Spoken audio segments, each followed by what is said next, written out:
Very good morning to all of you. Myself, Mr. Mabudur Rahman, Assistant Professor in the Department of Food Engineering in Kekewa College of Food Technology, Nasik. Today, I will cover a topic space requirements. So, apart from that, first of all, we will see that the determination of batch production quantities in process layout. A given machine, it can be used to process different product in certain product layout.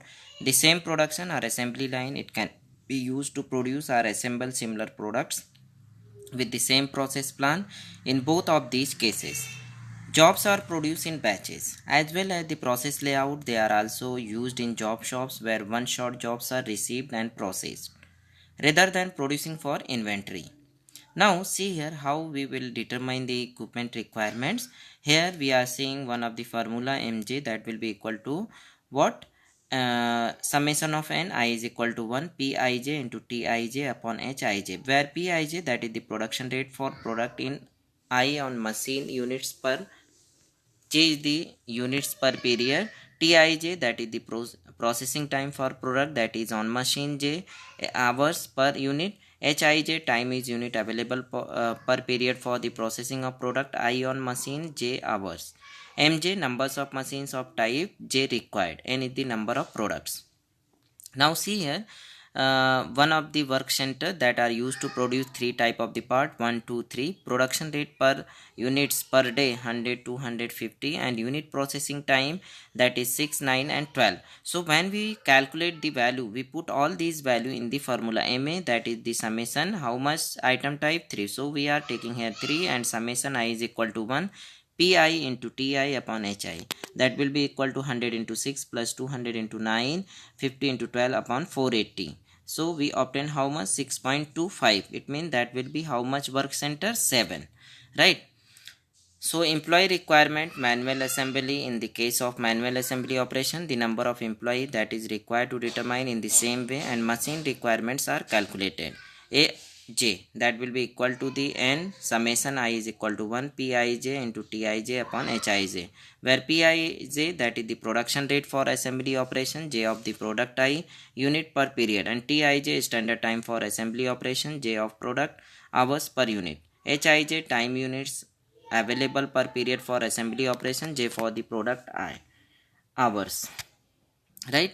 And aj, that is the number of operators required for assembly operation, n is the number of product. So employee requirement, machine operator, we are seeing here that two types, two approaches: deterministic and probabilistic. A deterministic approach is to employ the multiple activity chart where A, B, T and N, that is the concurrent activity time, and independent operator activity time, T independent machinery activity time, and N maximum number of machine that can be assigned to an operator. So employee requirement machine operator, N is equal to A plus T upon A plus B, where M integer number of machines assigned to an operator, and TC, that is the repeating cycle, and I0 ideal operator time during repeating cycle, okay, and IM, that is the ideal time per machine during a repeating cycle. Employee required machinery operating at that time IM, that will be equal to M A plus B minus A plus T. So that sometimes it will be less than, greater than, and less than and equal to N. So when we substituting equation 1 and 2, we obtain CTC, that will be equal to C1 plus MC2 into A plus T upon C1 plus M C2 A plus B. We want to find out the value of that machine.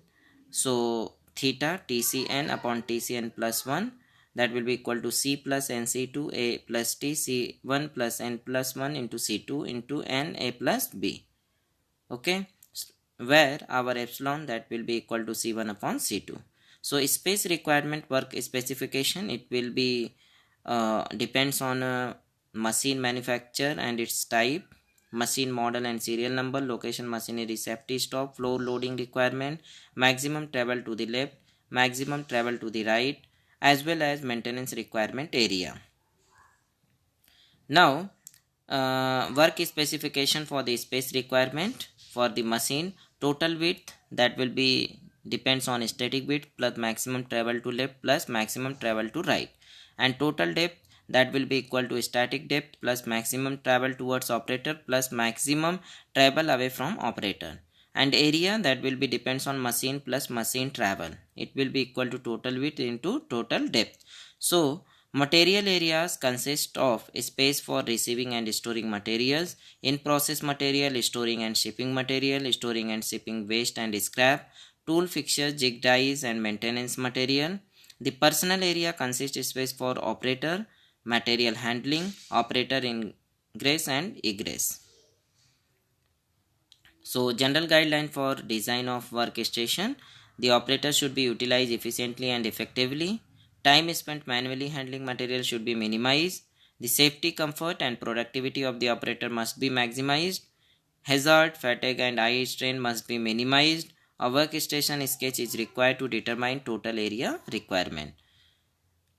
So department area requirement are not simply the sum of the areas of individual workstation, but machine maintenance, plant service, incoming and outgoing material and operator ingress and egress areas of various workstation must be combined. As well as additional space is required for material handling within the department.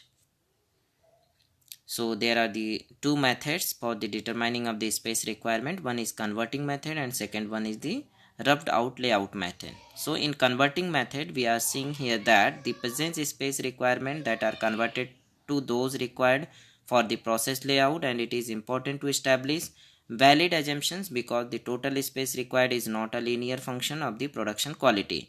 So this method is used to determine the space requirement for supporting service, storage areas, etc. And in this method, templates or model are placed on the layout to estimate the general configuration and space requirement. So another method is space standard method. In certain cases, industry standard can be used to determine the space requirement. Standard may be established based on past successful application. And ratio trend and projection method, one can establish a ratio of square feet to some other factor that can be measured and predicted for the proposed layout. For example, square feet per machine, square feet per operator, square feet per unit produced, square feet per labor hour. Okay, thank you for watching. Once again, thank you.